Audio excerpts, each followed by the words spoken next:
तो इसका मतलब यह है कि कहीं ना कहीं लोगों के मन में यह सवाल पैदा होगा कि भाई ईडी ने, चलो हो सकता है जानबूझ के फंसा रहे हो, लेकिन सबूत तो है ना, तभी तो हाईकोर्ट ने उनको रिलीफ नहीं दिया। ईडी ने कहा कि हम आपको सबूत को ओपन कोर्ट में नहीं दिखा सकते। कोर्ट ने कहा ठीक है।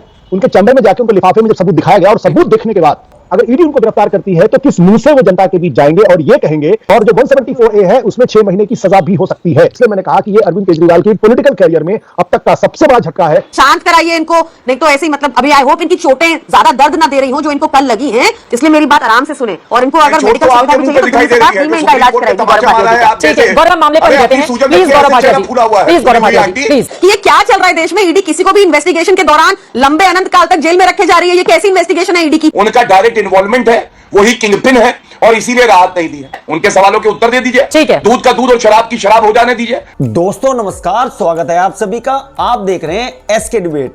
दिल्ली हाई कोर्ट से सीएम अरविंद केजरीवाल को बड़ा झटका लगा है। दिल्ली के तथाकथित शराब घोटाला केस में दिल्ली हाई कोर्ट ने अरविंद केजरीवाल को गिरफ्तारी से राहत देने से साफ इनकार कर दिया है। अब अरविंद केजरीवाल के पास सुप्रीम कोर्ट जाने के अलावा कोई दूसरा रास्ता नहीं बचा है। जब इस मामले पर दिल्ली हाई कोर्ट में सुनवाई शुरू हुई तो ईडी की तरफ से कहा गया कि पता नहीं अरविंद केजरीवाल बार बार गिरफ्तारी की बात क्यों कर रहे हैं, जबकि ईडी उन्हें सिर्फ पूछताछ के लिए समन भेज रहा है।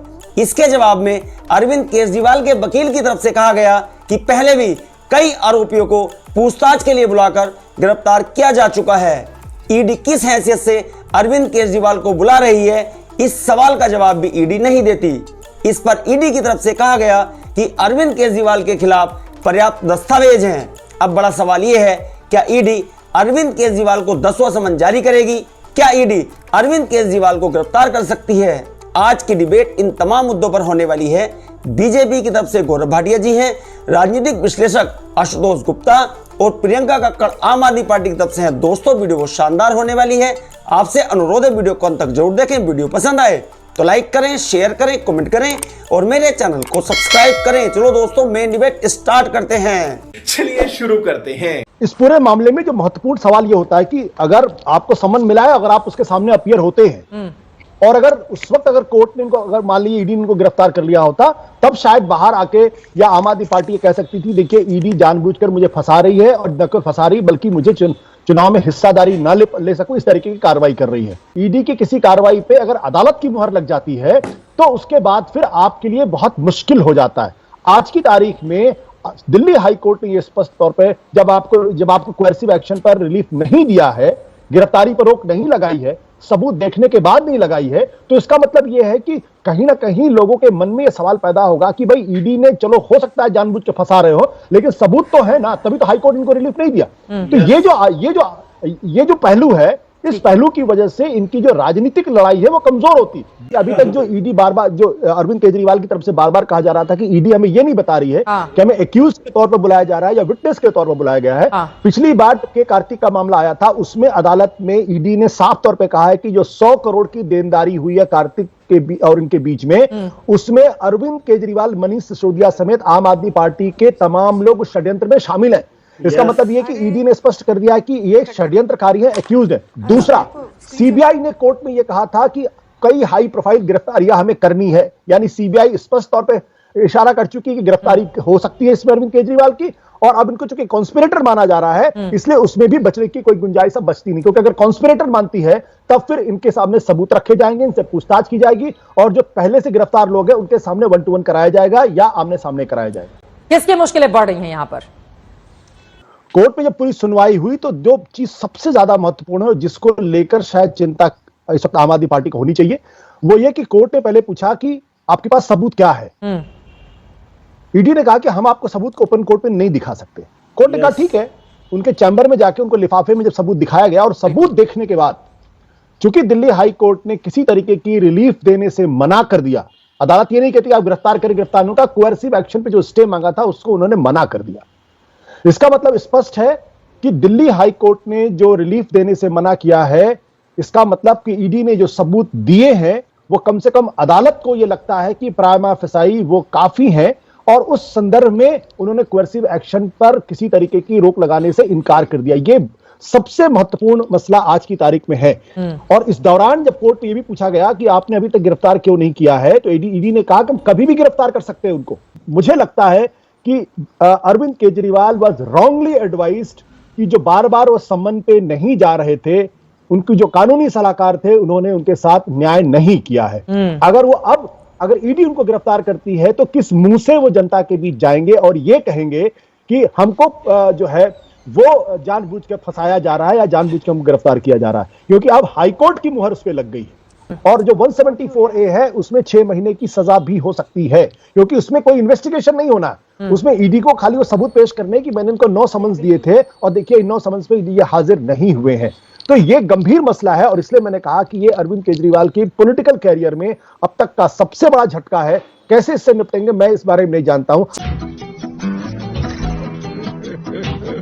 चित्रा जी, सेंसेशनलाइज करने के लिए हेडलाइन काफी अच्छी लगती है, झटका लगा, पर हमारी एप्लीकेशन और पिटिशन दोनों पेंडिंग है। ईडी से जवाब मांगा गया है कि क्यों इंटरिम प्रोटेक्शन ग्रांट नहीं करनी चाहिए। ये वो ईडी है जो 2 साल में ये तक तो बता नहीं पा रही कि अरविंद केजरीवाल जी अक्यूज्ड हैं या विटनेस। ऐसी इनकी इन्वेस्टिगेशन है, 0.4% इनका आंकड़ा है। आज की न्यूज देखिए, उत्तर प्रदेश में क्या हुआ।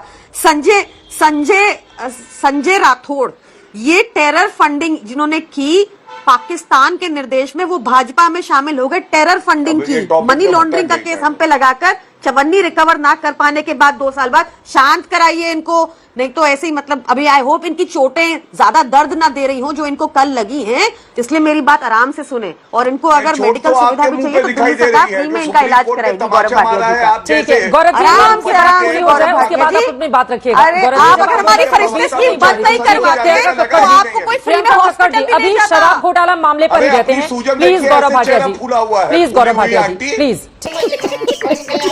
आप अपने शब्दों में बता दीजिए कि आज का यह हाईकोर्ट का फैसला क्या बताता है।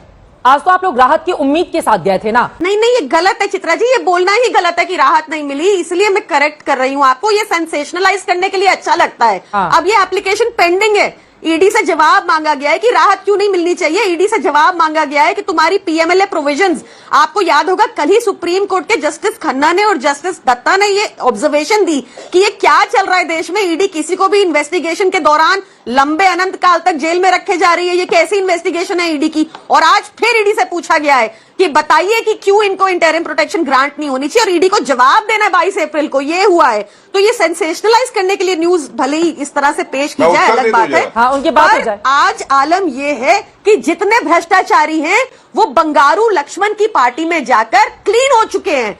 अगर मनीष सिसोदिया जी को भी कहा गया था हमारे पास आ जाओ, डेप्यूटी सीएम बना देंगे और सारे दाग धुल जाएंगे, तो ये हम लोग हेड ऑन लड़ रहे हैं इनसे। हम इनके दबाव में आने वाले नहीं है कि ये इलीगल समन भेजेंगे और हम झुक के चलते चले जाएंगे। हम इनके दबाव में आने वाले नहीं है, हम कोर्ट जाएंगे, हमें कोर्ट पे विश्वास है, हम कोर्ट से न्याय लेके आएंगे। पर हाँ, मेरी मीडिया से रिक्वेस्ट है कि ऐसी सेंसेशनल हेडलाइंस एक तरफा ना चलाई जाए, क्योंकि ईडी से जवाब मांगा गया है और ईडी को 22 अप्रैल को जवाब देना है।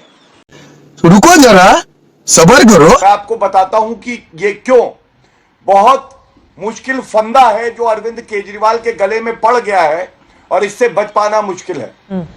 देखिए, सबसे पहले आज कोई अंतरिम राहत नहीं दी है न्यायालय ने, हाई कोर्ट ने, और राहत अगर दे ही नहीं है तो साथ में यह भी कह दिया है कि प्रथम दृष्टया जो आरोप है वो बहुत ही गहन है, बहुत गंभीर है।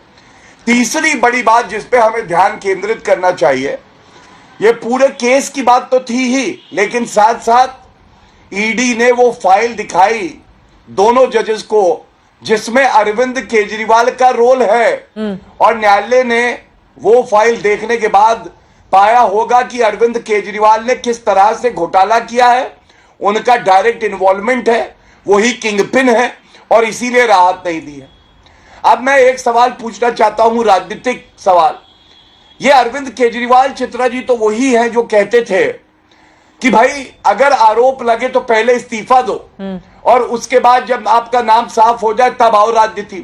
9 समन आए हैं चित्रा जी, आप मुझे ये बताइए, न्यायालय राहत नहीं देता है, एक दूसरा क्यों नहीं आप जा सकते हैं जांच एजेंसी के सामने, उनके सवालों के उत्तर दे दीजिए। ठीक है, दूध का दूध और शराब की शराब हो जाने दीजिए। गजब बेइज्जती है, नहीं कर रहे। तीसरी बड़ी बात है, ये दोहरे मापदंड जो है ये दिखाते हैं अरविंद केजरीवाल अंदर से डरे हुए हैं, ये कांप रहे हैं। ठीक है, और मैं ये कह सकता हूं बड़ी जिम्मेदारी से कि भ्रष्टाचार से नहीं समन से डरते हैं अरविंद केजरीवाल, और समन 9 आए लेकिन सम्मान अब रत्ती भर नहीं बचा है। ठीक है। कल कोर्ट ने अरविंद केजरीवाल के वकील से पूछा, अरे अरविंद केजरीवाल क्यों नहीं ईडी के समक्ष आते हैं? तो ये क्या दर्शाता है? थर थर कांप रहे हैं अरविंद केजरीवाल। उनको पता है अब पूरी उम्र जेल में ही गुजरने वाली है। वहां मनीष सिसोदिया और संजय सिंह भी तो इंतजार कर रहे हैं ना चित्रा जी। मजा आया। देखा दोस्तों, आपने गौरव भाटिया, प्रियंका कक्कड़ और आशुतोष गुप्ता को सुना। आप किसकी बात से सहमत हैं? दोस्तों, वीडियो को लास्ट तक देखने के लिए दिल से धन्यवाद। और वीडियो के बारे में आपकी क्या राय है कमेंट सेक्शन में कमेंट करके बताएं। और अगर वीडियो पसंद आई हो तो लाइक करें, शेयर करें, कमेंट करें और मेरे चैनल को सब्सक्राइब करें। चलो दोस्तों, मिलते हैं अगली वीडियो में। जय हिंद, वंदे मातरम, जय श्री राम।